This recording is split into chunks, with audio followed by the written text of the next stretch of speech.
This is TWiT. Earlier this week, The Verge published a piece from David Pierce, actually just yesterday, that was kind of a leak of Humane's AI pin. The company has since announced the AI pin, so we'll kind of talk about it now that it's out. You may have heard about Humane's AI pin without realizing that that's what it was. You may have seen video of a person holding their hand out with a green laser projecting some text onto their hand, the palm of their hand.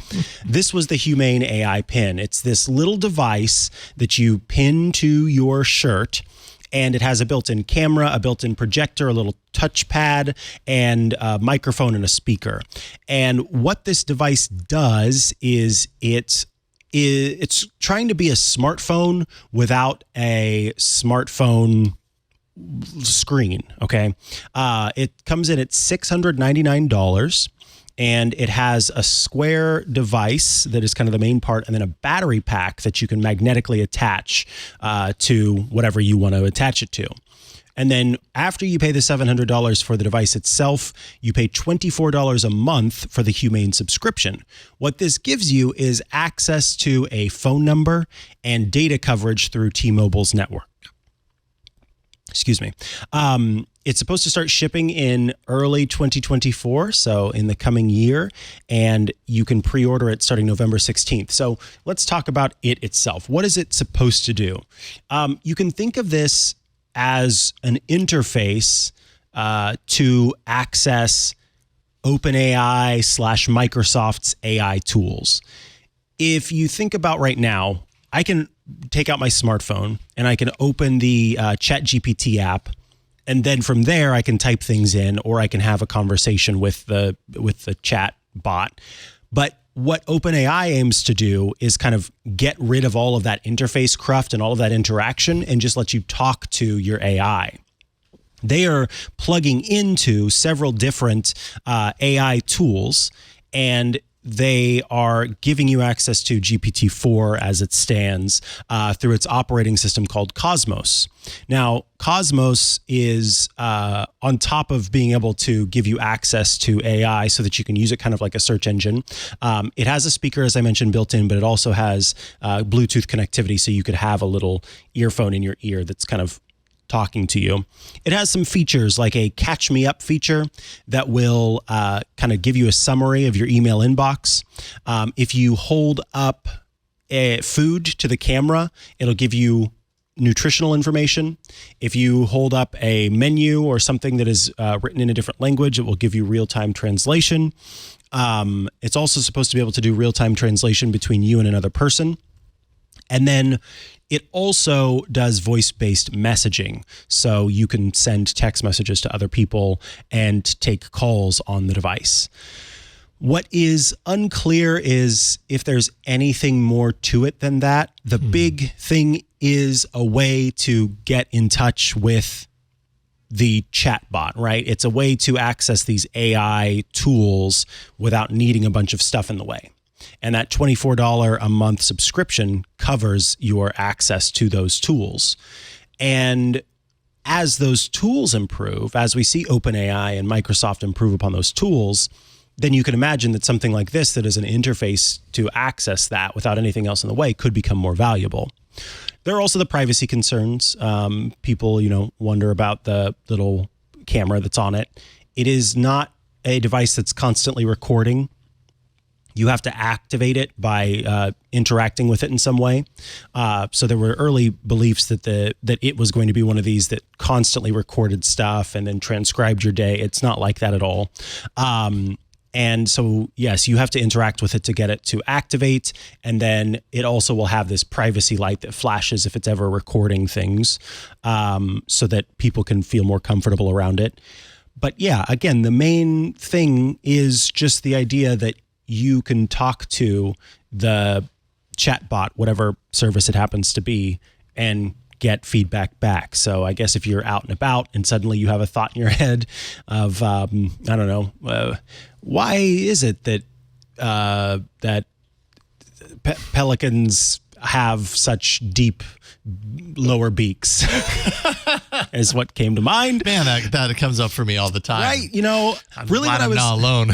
I was trying to think of the pink bird and it's not coming to me that eats. Yeah, flamingo. What I was going to go with was, why is it that flamingos are pink? Which some of us know is because they eat the shrimp that has the pigment that then gets into their feathers, and that's what makes it pink. But if you didn't know that, then the AI could tell you that. But I couldn't think of the word flamingo, so I had to go to whatever it was. Anyway, yeah, I don't know. I'm curious. $6.99 seems like a pretty expensive price. It's a pricey for thing, something that is kind of just a piece of plastic with a camera on it.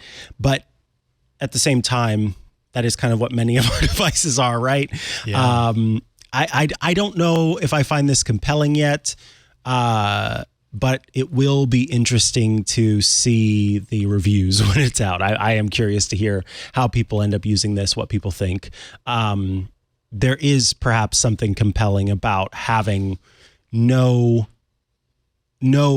blocks between me and whatever AI system they're using. And my problem with it is always the same, which is that we know that these systems can tell you inaccurate things, that they don't lie because it's not capable of lying. It is capable of providing an answer that is false. Providing incorrect information. Yes. Yeah.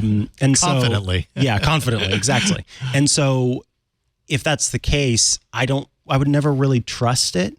You know what I mean? I would have to always verify later. So then why not just do that search myself? Yeah. So that's kind of my big issue with it. If what it ends up doing is being this thing where I can go schedule a meeting later this week with Sandy, and it knows who Sandy is, and it knows that it needs to then look at my calendar and see what times are available. And then it also knows that even though I didn't put it in my calendar on Thursdays, I always end up getting a knock on my door from my neighbor who wants to have an hour-long conversation. And so then it knows, oh, I've got to schedule it later in the day. And you know what I mean? If it can do all of that stuff, that's where it's compelling. And do we even trust it to do all that stuff well? Right. You know, like depending on our job, setting that item in my calendar for that meeting on Thursday could be incredibly important. Yes. And if it doesn't do I feel the need then to go back and verify that I actually did it? So then is it saving you any time? What it reminds me of in some way is, was it the... I think Amazon had something where you could use your voice to order items in the early days of the Google Assistant or the Alexa, and maybe it still does this because I never had the Echo, but where you could use your voice to order an item, and it didn't actually send the order through. You still had to kind of verify and go back, and it's like, okay, I understand why that is, because I don't want to pay for something that I didn't actually intend to buy. But the real benefit, the real utility would be, hey, buy that package of toilet paper, and it knows exactly what it is, and it places the order, and that's like all the cognitive load I need to put into it. Exactly. And I wonder if that's similar with this too. It's great that it does all these things, but how much do I trust it to do these things? Do I end up spending my time afterwards going back and verifying? Yeah, which is smart. It's what's frustrating to me about a lot of these latest products outside of the main companies. It's the products that are like the companies that are smaller, that aren't well known. They just feel like they're beta testing with their customers. You are paying $700, but you don't really know what all it's capable of doing, and there are a lot of like promises about what it might be able to do. Don't even know how long this thing's going to last. Yeah, how long the servers are going to be up, and yeah, it's just, and that's too much money to pay for something that could just tomorrow. So. I don't have any doubt that at some point these things are going to be a lot more mainstream, and that this is kind of where things, what is the evolution of the smartphone? I could absolutely see something like this being the evolution of the smartphone. The unfortunate thing is we have to go through these painful periods, these painful, expensive we are the beta tester periods in order to get to that point. And even then, there's no guarantee that we will get to that point. Right. You know, it's the same kind of bet that's being made around the metaverse, which we hear a lot less about these days.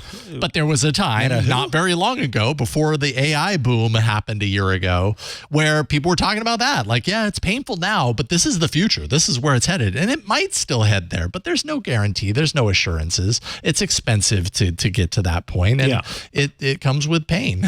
Indeed. Potentially. But I'm super curious about this. I'm very interested. Did Leo say that he was going to buy one of these? He may have, but he was also going to get the Meta glasses too. So the Ray-Bans? Yeah, the Ray-Bans. So I don't know if he will. Yeah. We'll find out.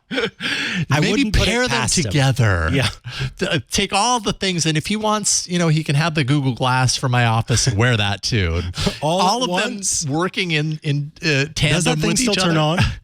It still turns on, but I don't think that it actually works. You know what I mean? Like there's stuff out in the cloud that doesn't exist there anymore. It can't communicate with. Yeah, I believe I can honestly tell you, like, I haven't powered that thing on. Oh my goodness, we should do it after the show. I'm so curious.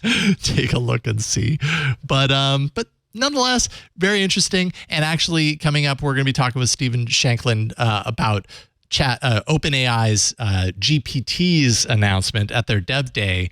That makes me think, like, will those, you know, if this is powered by GPT-4, will those kind of like unique created by individuals for specific use cases, will those GPTs make their way into an object like this? I really think so. To expand the capability of it.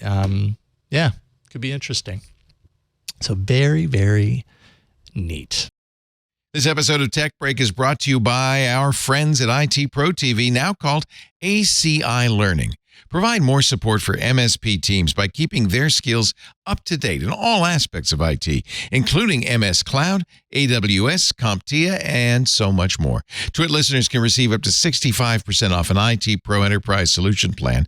The discount is based on the size of your team when you fill out their form.